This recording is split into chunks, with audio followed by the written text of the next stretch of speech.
नमस्कार प्रिय साथियों, आज मैं आपसे बात करना चाहता हूँ कि जिस वृक्ष पर फल लगते हैं उस पर पत्थर नहीं मारे जाते हैं। मित्रों, एक बात बताइए, क्या आप अपने घर में कोई वृक्ष लगाते हैं तो क्या उस पर पत्थर मारते हैं?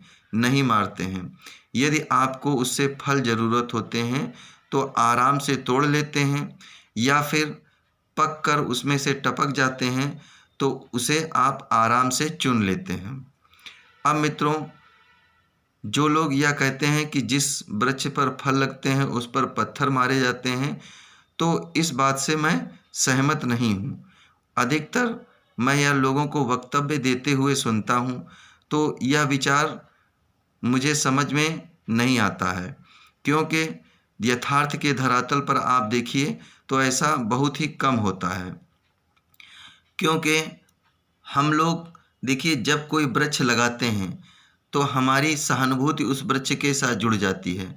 समय समय पर हम उसे पानी देते हैं, उसे खाद पास देते हैं और उसमें किसी प्रकार का रोग न लगे तो उसके लिए औषधियों का इंतजाम करते हैं। ठीक इसी प्रकार जिस प्रकार हम अपने किसी परिवार की सदस्य की देख रेख करते हैं।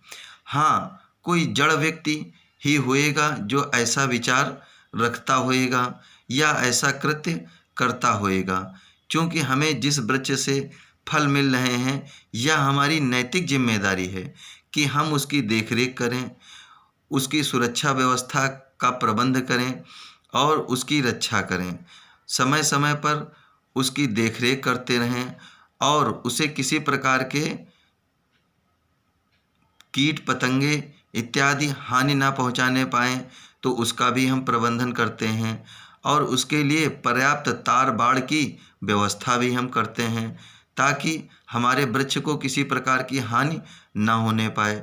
तो मित्रों, हमें ऐसी विचारधारा को आत्मसात नहीं करना चाहिए जो किसी के हानि की बात कर रही हो, बल्कि हमें ऐसी विचारधारा को स्वीकार करना चाहिए जो सुरक्षा की बात कर रही हो, संरक्षा की बात कर रही हो और किसी के फलीभूत होने की बात कर रही हो।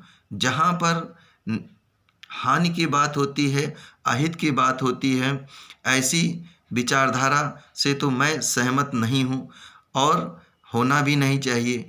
क्योंकि जो वृक्ष हमने लगाया है उसकी सुरक्षा की जिम्मेदारी हम पर है और उसकी सुरक्षा एक वीरों की भांति करना चाहिए और एक माली की भांति उसकी देखरेख करनी चाहिए। यह हमारी सबकी जिम्मेदारी है और समय समय पर चूँकि वह वृक्ष हमें फल देता है, इसके लिए हम उसका उचित प्रबंधन करें।